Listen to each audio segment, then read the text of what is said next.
22 जमादी-उस-सानी हज़रत अबू बकर सिद्दीक़ रज़ी अल्लाह तआला अन्हु का यौम वफ़ात है।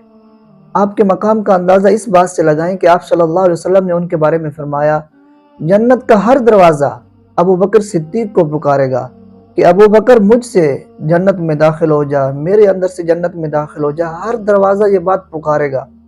आप सल्लम ने फरमाया कि मुझे अबू बकर के माल ने इतना नफ़ा पहुँचाया जितना और किसी के माल ने मुझे नफ़ा नहीं पहुँचाया।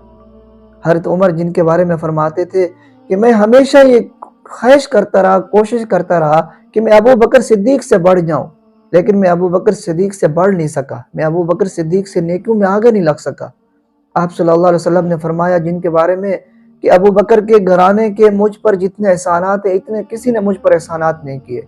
आप सल्लल्लाहु अलैहि वसल्लम ने फरमाया, अबू बकर जिस तरह हिजरत में मेरा साथी था, इसी तरह हौज़ कौसर में भी मेरा साथी होगा। अल्लाह की करोड़ों रहमतें हों आप पर।